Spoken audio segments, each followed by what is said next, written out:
अरे शरीरधारी, तू केवल नाम ले, किसी रोग में इतनी बड़ी सामर्थ्य नहीं कि तुझे परास्त कर सके। सच्ची कहता हूं, अगर भगवान नाम का आश्रय ना हो तो दुर्गति हो जाए। ये नाम की महिमा से तुम्हें कह रहे हैं, कोई भी बड़े से बड़ा रोग उसे परास्त नहीं कर सकता जो भगवान का नाम जप कर रहा है, जो भगवान की भक्ति से युक्त है, जो भगवान के आश्रय से। और शोक, चाहे सब कुछ नष्ट हो जाए तो भी भगवान का नाम जप करने वाले के हृदय में शोक नहीं होता। दुख ज्वाला, हमने देखा कि जब हमें अधिक पीड़ा होती तो किशोरी जो हमें अधिक सुख देती है, इतना आनंद अंदर से दे देती है कि बाहर शरीर का दुख हमें पीड़ा नहीं पहुंचा पाता। यदि आप दुख से बचना चाहते हो तो भगवान नाम का निरंतर रटन करो, नहीं तो ये संसार ऐसा है, इतनी ओवर थिंकिंग बढ़ती चली जाएगी कि आपको डिप्रेशन में पहुंचा देगी। अगर नाम जप नहीं करोगे, सत्कर्म नहीं करोगे, भगवत आराधना नहीं करोगे तो तुम्हारा मन ही तुम्हें क्लेश देने के लिए उतारू हो जाएगा, तुम्हारा मन ही तुम्हें भयभीत कर देगा, तुम्हारा मन ही तुम्हें गंदी आदतों में फंसाकर तुम्हें नष्ट कर देगा। इसलिए भगवान नाम, चाहे वो जो नाम प्रिय हो या गुरुदेव के द्वारा मिला हो, उसे खूब जपिए। जो गतिविहीन है, जो भोगी है, जो रोगी है, जो परद्रोही है, जिसमें न ज्ञान है, न वैराग्य है, न भक्ति है, जो धर्माचार शून्य है, यदि वो भी केवल नाम जप करने लगे, कुछ नहीं है अध्यात्म का, शरीर भी पीड़ा युक्त है, मन भी पीड़ा युक्त है, और अगर नाम जप करना शुरू कर दे तो समस्त पीड़ाओं से मुक्त हो जाएगा। देख लो जप करके, कोई भी रोग, शोक, पाप, ताप, साप उसको व्यापता नहीं है जो भगवान के नाम में रत रहता है। बस नाम जपना कठिन है, मन नहीं लगता नाम जपने में, इसमें रुचि नहीं होती। अगर हो जाए तो लोक परलोक के सारे सुख तुम्हारे चरणों में रहेंगे और जीवन परमानंद में हो जाएगा, मृत्यु का भय खत्म हो जाता है। भगवान के भक्त की मृत्यु कैसे होती है? जैसे विशाल गजराज हाथी के गले से फूलों की माला टूट जाए, उसे पता भी न चले, ऐसे भगवान के भक्त की मृत्यु होती। नहीं तो जन्मत मरत दुसा दुख होई, बड़ा भयानक दुख होता है मृत्यु के समय, और मृत्यु आने के पहले न जाने कितने दुख पीड़ा पहुंचाते हैं। इसलिए सबसे प्रार्थना है, जितना बन सके अधिक से अधिक भगवान का मंगलमय नाम जप करो। अरे वो प्रीतम, मेरा नाम बड़ा मीठा है, बस तुम निरंतर लो। नाम मीठा है, हमें मीठा नहीं लगता। तो जैसे पित्त बढ़ जाए तो मिश्री मीठी होती है, पर मुंह में डालो तो कड़वी लगेगी क्योंकि पित्त बढ़ रहा है, और उसी मिश्री को रोज नियम से खाओ तो पित्त का शमन हो जाएगा और मिश्री मीठी लगने लगेगी। ऐसे ही हमें अविद्या रोग लग गया है, हमारा अज्ञान बढ़ गया है, भोग वासना बढ़ गई है, तो हमें राधा नाम सुधा रसम रसितुम, जो राधा नाम अमृत है, अच्छा नहीं लगता, लेकिन भगवान नाम एकांत शांत बैठकर जप करने में नहीं लगेगा। अगर आप जपने लगो तो अविद्या का नाश हो जाएगा। जैसे मिश्री नियम से पाओ तो पित्त का समन होकर मीठी लगने लगेगी, ऐसे ही भगवान नाम मीठा लगने लगेगा। जिसको भगवान नाम मीठा लगने लगा, मानो भव रोग नष्ट हो चुका है। अब प्रेम उसके हृदय में जागृत होगा और वो सतरति सतरति सा लोकाम तारयति, वो स्वयं तर जाएगा, स्वयं तर जाएगा, लोगों को तार देगा। भगवान का भजन करने वाले में अपार सामर्थ्य होती है। तुकाराम जी महाराज इसी शरीर से विमान आया, भगवान के विमान में बैठकर भगवत धाम को गए। ये नाम का प्रताप। वो इतने नाम प्रेमी थे, हर समय नाम जप करते थे, विठ्ठल विठ्ठल विठ्ठल। महाराष्ट्र में भगवान विठ्ठल रूप से विराजमान है। वो जहां चरण रख देते वहां की भूमि बोलती विठ्ठल विठ्ठल विठ्ठल। ऐसा उनका निरंतर नाम जप का प्रभाव था, और बड़े चमत्कार नाम जप से। वीर शिवाजी महाराज दर्शन करने के लिए तुकाराम जी के पास गए, तो संत दर्शन की एक मर्यादा है कि आप अपने वैभव को ना दिखाएं, वहां दैन्य भाव से जाएं। तो राजा होते हुए भी शिवाजी ना सिर पर पाग, न चरणों में पादुका, हाथ जोड़कर सादी पोशाक पहनकर, और 2 अंगरक्षक वो भी गेट में छोड़ दिए, अकेले जाकर तुकाराम जी के चरणों में प्रणाम किया। तुकाराम जी केशव विठ्ठल विठ्ठल विठ्ठल, माधव विठ्ठल विठ्ठल विठ्ठल, वो कीर्तन में मगन थे। इतने में मुगल सैनिकों को पता चला कि शिवाजी बिना सैनिकों के तुकाराम जी के पास गए हैं। उन्होंने सोचा बहुत अच्छा अवसर इनको बंदी बना लेने का।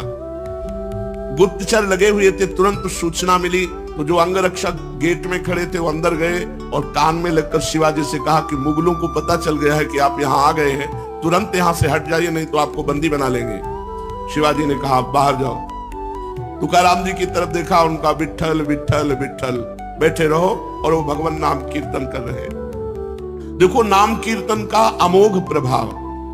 मुगल सेना आई पूरी, अंगरक्षक तो गुप्त रूप से हो गए, वो मंदिर में गए, केवल तुकाराम जी ही दिखाई दिए, वहां शिवाजी दिखाई ही नहीं दिए। मुगलों की आंखों में शिवाजी दिखाई नहीं दिए, सामने बैठे रहे, हिले नहीं, निर्भय होकर के।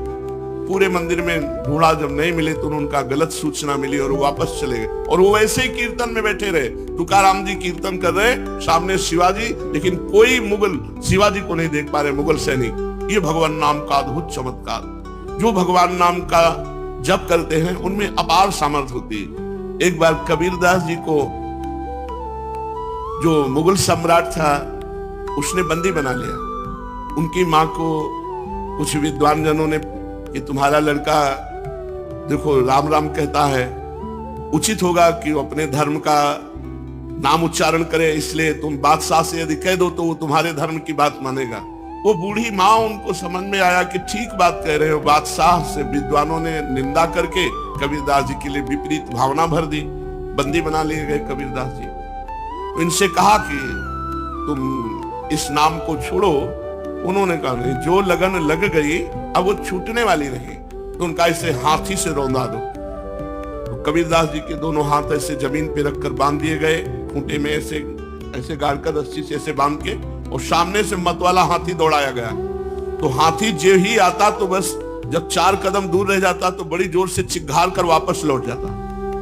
बादशाह ने कहा क्यों हाथी रौंदता क्यों नहीं? महावत से कहा। महावत ने कहा कबीरदास की जगह में एक बबर शेर दिखाई देता है, इसलिए हाथी वापस आ जाता है।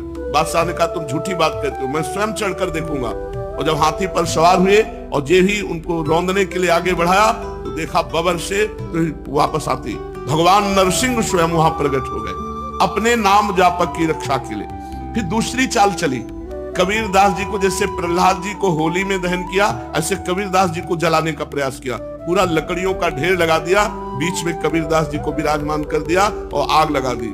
राम राम राम राम राम, एक भी रोमा नहीं झुलसा, पूरी लकड़ियां भस्म हो गई कबीरदास जी की। ये कथा हमको पुष्टता प्रदान करती है कि हमें किसी भी दुख में, किसी भी संकट में कोई भी माया के काम क्रोध लोभ फंसा ना सके। हम भगवान का नाम जप करें, नाम में अपार सामर्थ्य है। ओ प्रीतम, तेरे सब दुख दूर करने के लिए मेरा नाम समर्थ है। तू नाम ले, केवल चिंता मत कर, मैं तेरे भीतर बाहर सब कुछ देख लूंगा। भगवान कहते हैं भीतर तुम्हारे विकारों को मैं देख लूंगा और बाहर तुम्हारे विरोधियों को देख लूंगा, तुम केवल मेरा नाम जप करो। कितने कृपालु भगवान हैं। जो संपत्ति शिव रावण ही, दीन दिए दसमाथ, सोई संपदा विभूषण नहीं, सकुच दीन रघुनाथ। मस्तक काट काट करके भगवान शंकर को प्रसन्न करके लंका प्राप्त की थी रावण ने। भगवान की शरण में गए तो जाते ही समुद्र का जल लेकर भगवान ने अभिषिक्त कर दिया और लंकेश कहकर विभूषण को संबोधन किया। जो संपदा इतनी बड़ी तपस्या की रावण ने अपने सिर काट के भगवान शिव को दिए, वो सकुच करके रघुनाथ जी ने विभीषण को दी। ऐसा कृपालु भगवान का स्वभाव है। कह रहे तेरे भीतर बाहर मैं सुख प्रदान करूंगा, तेरे भीतरी शत्रुओं को, बाहरी शत्रुओं को मैं देख लूंगा। जब भगवान कह रहे हैं तो अपने को क्या परेशानी? अपने को तो केवल नाम जप करना है और अपने कर्तव्य कर्म को करना है। आप जो भी कर्तव्य कर्म करते हैं वो भगवान की पूजा हो जाएगी यदि नाम जप करते हुए करें, भगवान का स्मरण करते हुए करें। देख, तू बीच बीच में मेरे को देखकर पुलकित हो जाएगा। जब नाम जापक खूब नाम जप करता है तो उसे भगवान के दर्शन होने लगते हैं। वो जिधर देखता है उसे भगवान श्याम सुंदर मुस्कुराते हुए नजर आते। ये कथा नहीं है, ये जीवन है। आप अपने जीवन को भगवान को समर्पित कीजिए और नाम जप कीजिए, देखिए आपको भगवान का दर्शन होता है कि नहीं। भगवान यही है, भगवान सब में है, भगवान सब रूपों में है, भगवान सब समय में है। बस केवल आप नाम जप कीजिए, फिर आप देख लेंगे। मेरे सरस स्पर्श से अनुक्षण तू पुलकित रहेगा। तेरी आंखें जगत को नहीं देख पाएंगी, मेरे को देखेंगी। इसलिए आनंदमय मैं तुझसे सत्य कह रहा हूं, तू केवल मेरा नाम जप कर। अरे अपने को तू भूल गया है, तू मेरा बच्चा है। भगवान कह रहे कि तू मेरा अंश है। ममैवांशो जीवलोके जीवभूता सनातना, मना कष्टानेन्द्रियाणि प्रकृति स्थानि करसति। मन और 5 ज्ञानेंद्रियों के चक्कर में फंस करके तू अपने को भूल गया। हमारा जो स्वरूप है वो भगवत स्वरूप है, हम भगवान के अंश हैं। तो चाहे 1 चम्मच गंगा जल लो तो गंगा जल, 1 टैंकर लो तो गंगा जल, गंगा जल है जैसे, ऐसे हम भगवान के अंश है। तो भगवान पूर्ण है, तो पूर्ण का अंश पूर्ण ही होता है, हम भगवत स्वरूप ही है। पर 5 ज्ञानेंद्रियां और 1 मन ये भोगों में लगने के कारण हम अपने स्वरूप को भूल गए हैं। तो आनंदमय है, परमानंदमय है, लौटो इस संसार के जंगल से, लौटो मेरी तरफ लौटो। कैसे लौटेंगे? केवल नाम जप से।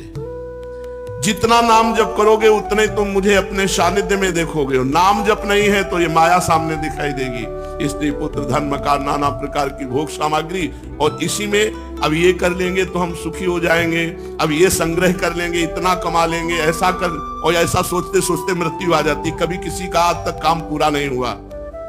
काम पूरा तभी माना जाए जब भगवत प्राप्ति हो जाए। चलते हैं श्रीमद् भागवत महापुराण। भगवान श्री कृष्णचंद्र जी उद्धव जी को उपदेश कर रहे हैं। कह रहे उद्धव,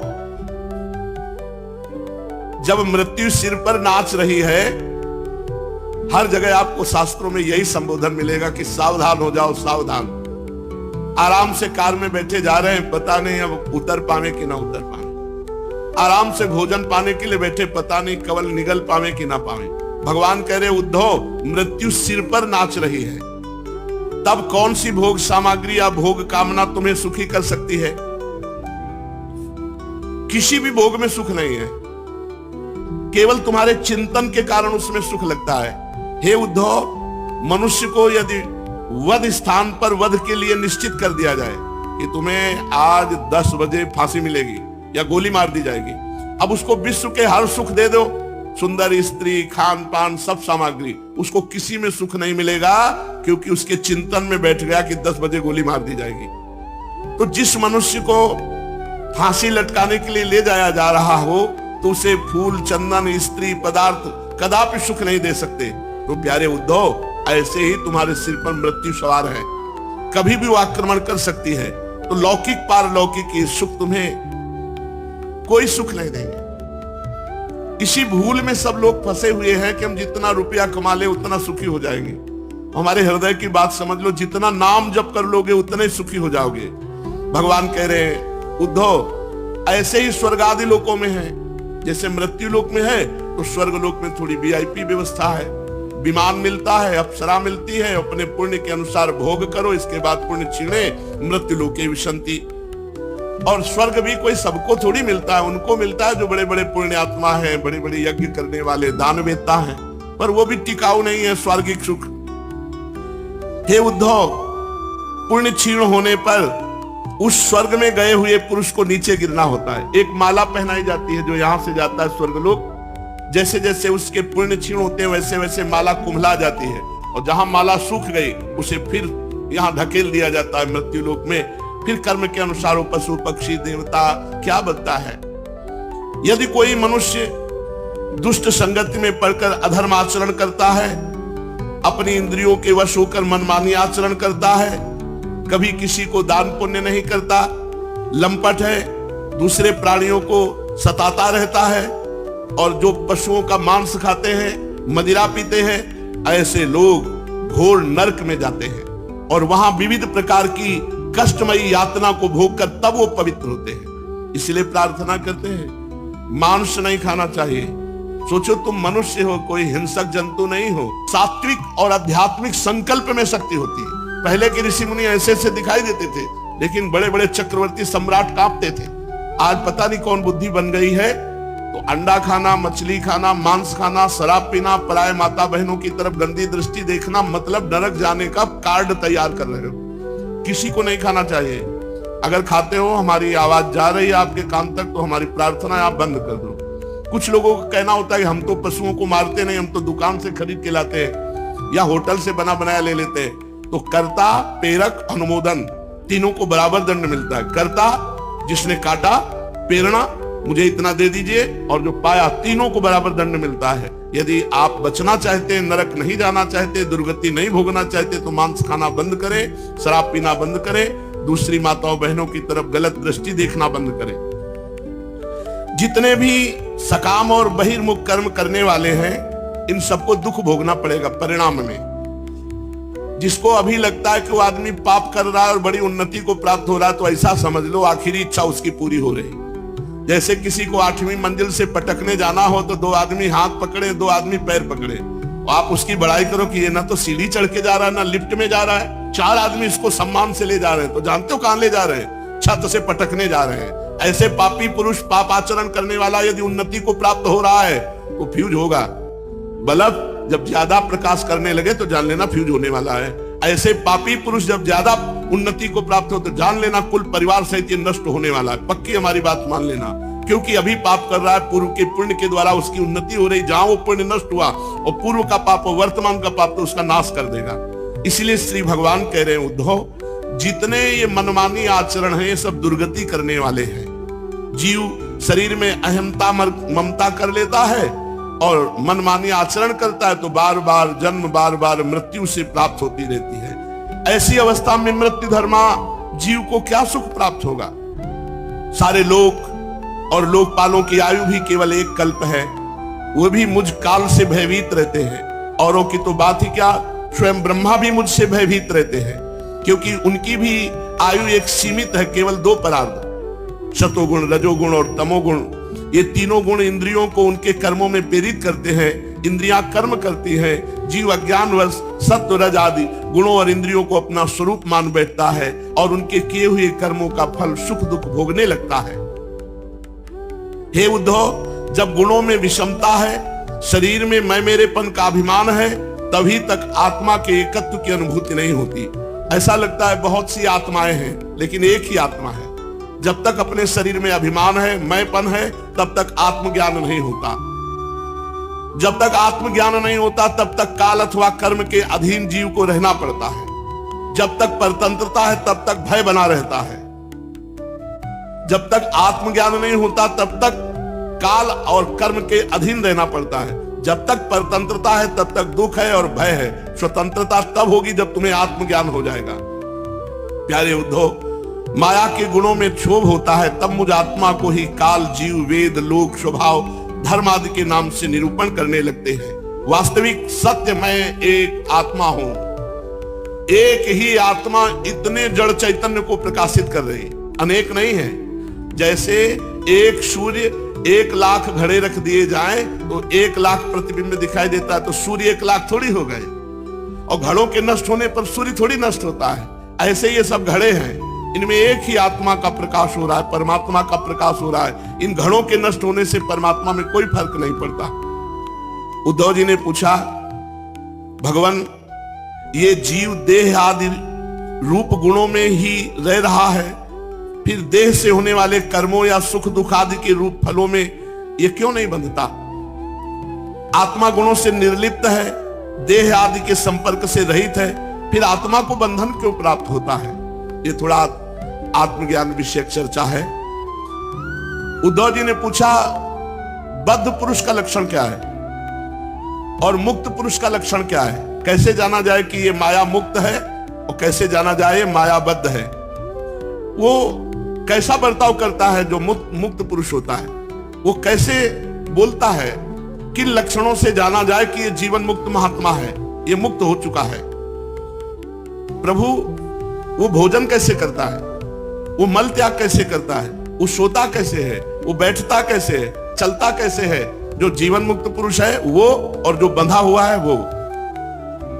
हे अच्युत श्री कृष्ण, प्रश्न का मर्म जानने वालों में आप श्रेष्ठ हैं, इसलिए आप मेरे प्रश्न का उत्तर दीजिए कि एक ही आत्मा अनादि गुणों के संसर्ग से नित्य बद्ध भी मालूम पड़ता है और असंग होने के कारण नित्य मुक्त भी। इस बात को लेकर मुझे भ्रम हो रहा है, आप उसका निवारण कीजिए। बड़ा ज्ञान का प्रसंग है, जो अध्यात्म में थोड़ा प्रवेश पाए हुए हैं वो इस बात को समझ पाएंगे। भगवान श्री कृष्ण ने कहा, प्यारे उद्धव, आत्मा बद्ध है या मुक्त है? ये व्याख्या ही अधूरी है, मायामय है। ये व्यवहार की दृष्टि में भले पूछ सकते हो, तत्व दृष्टि से नहीं। ये जितने माया मूलक गुण है सब इंद्रजाल है, जादू का तमाशा है। मैं तुम्हें कहता हूं ना आत्मा का बंधन है ना मोक्ष है, ना मोक्ष है ना बंधन है। जैसे आपने स्वप्न देखा तो स्वप्न में वस्तु, व्यक्ति, स्थान ये सब देखा, लेकिन जगह तो कुछ था क्या? कुछ नहीं था। ऐसे सच्ची मानी अभी हमारी दृष्टि स्वाप्निक है, तभी हमें स्त्री पुत्र नानात्व दिखाई दे रहा है। जिस समय में शुद्ध ज्ञान हो जाएगा तो जैसे जगने वाले पुरुष को स्वप्न मिथ्या दिखाई देता है, ऐसे ब्रह्म सत्यम जगन मिथ्या। ये संपूर्ण संसार केवल भगवान रूप में सत्य है, ये रूपों में सत्य नहीं है।